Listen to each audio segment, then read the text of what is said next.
the road again. We can't wait to get on the road again. Telling stories to our family and our friends. We can't wait to get on the road again. On the road again. We can't wait to get on the road again. Telling stories to our friends. We can't wait to get on the road again. Welcome to our monthly AAA podcast, Affinity, Allie, and Annette, on the road to good storytelling with your hosts, Allie Spooner and Annette Maury.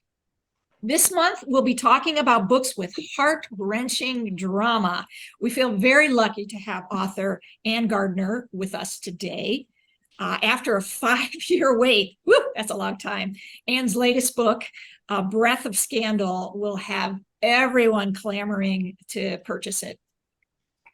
So with a vast array of varied experiences, Ann has a wide array of story ideas that she often weaves into riveting storylines that take the reader on some unexpected rides.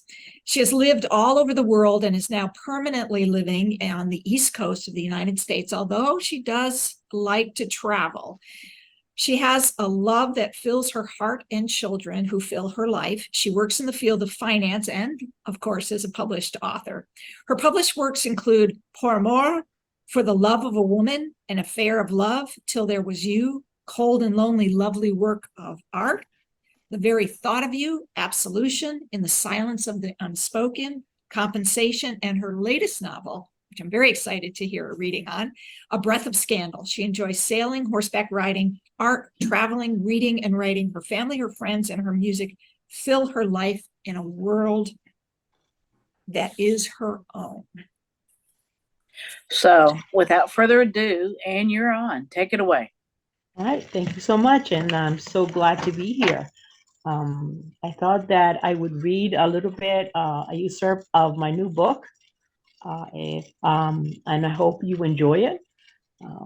In trying to pick this piece, I tried very hard to kind of give you an idea where the book is going, but at the same time, not giving too much away. So here we go. Breathe, Gillian. Dr. De Lampedusa encouraged. I can't. Oh, Gillian was beside herself with pain. Where is she? Dell. She screamed again. It had all happened so fast. Her water broke, and the contractions came quickly one after the other. At that very same moment, a dark-haired woman entered the hospital, followed by 3 men and by 2 others. Contessa, per favore, this way. One of the men that met her in the lobby guided her as he related all that had been set up for her. We have set aside this elevator for you. She neither acknowledged him nor ignored him. She was used to his kind. It was always the same, an act of kindness she would ultimately get the bill for. This would be no different. That, however, did not matter now. She was glad for the assistance. She would be glad to pay for the courtesy later. When the doors to the elevator finally opened, she had to contain herself so as not to run. Adele had literally walked out of a board meeting, gotten on a jet, and was on her way to the woman that was bearing their child. Nothing and no one could have kept her away. As soon as she entered the delivery room, her whole semblance of aloofness changed. Her features softened as she approached the woman who smiled at her. It's about time, Contessa, Gillian said with a smile. The entourage, always keeping me away, tesoro. She joked back. It had always been a standard joke between them since they had met. Adele took her hand softly and kissed it. I'm sorry I'm late. This time her eyes were serious. The important thing is that you're here. Oh God, here it comes again. Gillian held on tightly to Adele's hand. Adele looked horrified at the doctor. Do something, she begged. Okay, Gillian, let's get this baby born. Push, Gillian, push. The doctor encouraged her. Oh, come on, Gillian, you can do it, cara mia, just push. Adele encouraged her as well. I see the head, Gillian. Push hard so that this baby can enter the world. Dr. de Lampedusa smiled and looked back down again. Here it comes. Gillian screamed and clung to Adele's hand for dear life. A few seconds later, the room was filled with the cries of their daughter, Caterina Kendall Visconti. Kendall had been added for Gillian's beloved grandmother, whom she had loved deeply. Adele stared at the child, unable to believe how one human being could be so perfect. The birth of her son had been a difficult one, and in the end, she had been sedated. This was so different. The whole experience of seeing the birth had left her in awe. The beauty of her daughter left her, for once in all her life, speechless. The doctor turned over to her and handed her the child wrapped in a white blanket.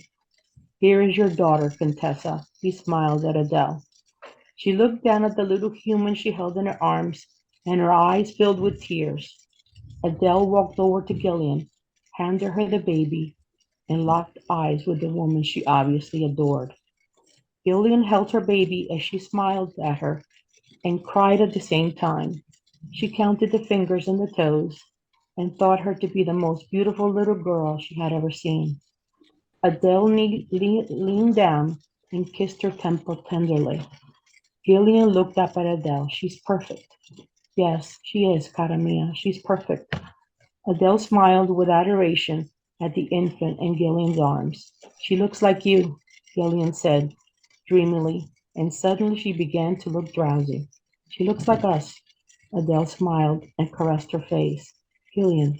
Yes, my love. Gillian looked up at Adele again. Thank you for my daughter.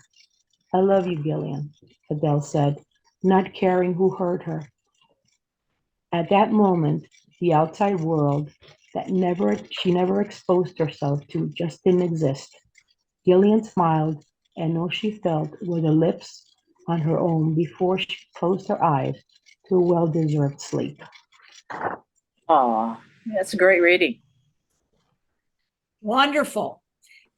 Okay, is there any other last minute things you want to share with the audience who is going to be watching this later on? Anything else you want to share with us? I hope that you love the book. I hope that you let me know.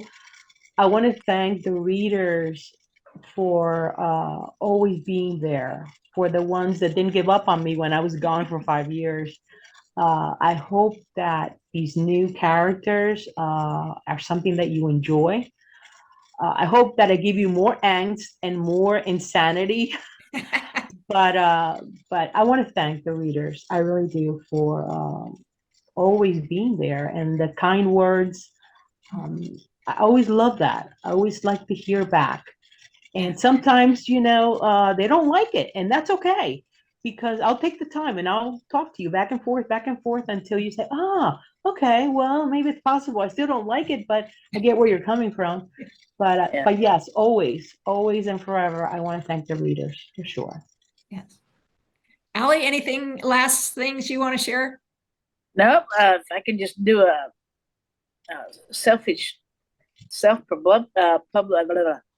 promotion. I had my latest book, the fourth in the Cast Iron Farm series, The Sky People, came out in audio yesterday. So hopefully people will start listening to that. I did get some good feedback on it already. I always get quick feedback when I make somebody cry. And, yeah, that's it. It's a great series. You have one more book coming, right? Yeah, it'll be out in February. Yep. Yeah. Good. Okay, very good. In closing, don't forget to check out our YouTube channel and subscribe, please. Later this month, we will be introducing a brand new Affinity author who will have her debut book come out sometime next year. I'm not quite sure. Her name is Mia. And now I've forgotten her last name, but we'll be chatting with her later in November. And I want to thank Anne Gardner, and I'm really happy that you're back writing again. 5 years was a long time to wait for your next novel, and I'm probably one of those that was very patient. Well, thank you, Annette and Allie. I feel like really honored to meet you this way because I get to see you and talk to you. You are both incredible writers, and one day I hope to be half as good as you. Oh So my thank you. gosh, you're Yeah. Okay. more than you're bypassed Yeah. me years ago. You bypassed me. Yeah. Anyways, Yep. thank you very But much. keep them coming.